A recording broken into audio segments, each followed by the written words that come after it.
தமிழர் ஆட்சி பார்த்துட்டு இருக்க எல்லாருக்குமே வணக்கம். வருகிற 5ஆம் தேதி சீமான் அவர்கள் கல்லூரி மாணவர்களிடையே கோயம்புத்தூரில் ஒரு மிகப்பெரிய கலந்தாய்வை ஆரம்பிக்க போகிறாரு அப்படின்னே சொல்லலாம். கல்லூரி மாணவர்கள் நிறைய சீமானவர்களிடம் கேள்வி கேட்க சீமானவர்கள் அதுக்கு பதில் சொல்ல போகிறாரு அப்படின்றது தான் இப்போ அந்த விஷயமா இருக்குது. இந்த நிலையில் அது ஒரு பக்கம் இருக்கும் போது அங்கே சீமானவர்கள் கோயம்புத்தூருக்கு வராருன்னு சொல்லிட்டு அரசியல் சூப்பர் ஸ்டார் சீமானவர்கள் அப்படின்னு சொல்லிட்டு ஒரு மிகப்பெரிய அதாவது அந்த செவுத்தில் எழுதுவாங்க இல்லையா, அவங்க எழுதியிருக்காங்க அப்படின்றது ரொம்ப சந்தோஷமான விஷயமா இருக்குது. அரசியல் சூப்பர் ஸ்டார் சீமானவர்கள் அப்படின்றது மாறிடுச்சு.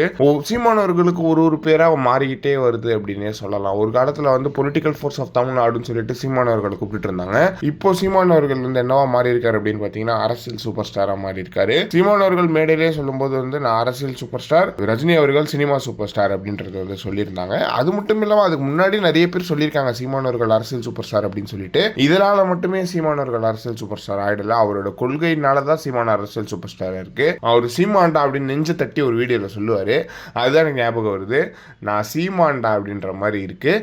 இதை தொடர்ந்து சீமானவர்களுக்கு இந்த பேர் எழுதுனதில் எல்லாருக்குமே கடுப்பு இருக்குது அப்படின்ற மாதிரி இருக்குது. என்னடா அரசியல் சூப்பர் ஸ்டார்னு நம்ம இவ்வளோ நாள் அரசியல் பண்ணிட்டு இருக்கோம், ஸ்டாலின் அவர்களுக்கு வரல, உதயநிதி ஸ்டாலின் அவர்களுக்கு வரல, இவ்வளோ நாள் இப்போ அரசியல் பண்ணிட்டு சீமானவர்கள் அந்த அரசியல் சூப்பர் ஸ்டார்ன்ற பட்டத்தை தூக்கிட்டு போயிட்டாரு அப்படின்றது ஒன்று இருக்குது. அதனாலே காண்டில் இருப்பாங்க. ஆனால் கொள்கை ரீதியாக தனித்து போட்டியிட்டு தனியாக இந்த கட்சியை உருவாக்கி நிறுத்தியிருக்காரு இல்லையா சீமானவர்கள், அதுதான் சீமானவர்களோட கெத்து அப்படின்றதுல எந்த ஒரு மாற்றமே கிடையாது. அதுக்கெல்லாம் தாண்டி சீமானவர்களை நீங்கள் ஒன்றும் பண்ணிட முடியாது அப்படின்றது ஒன்று இருக்குது. இதை பற்றி நீங்கள் நினைக்கிறீங்க அப்படின்றது மறக்காம கமெண்ட் பாக்ஸில் சொல்லுங்கள்.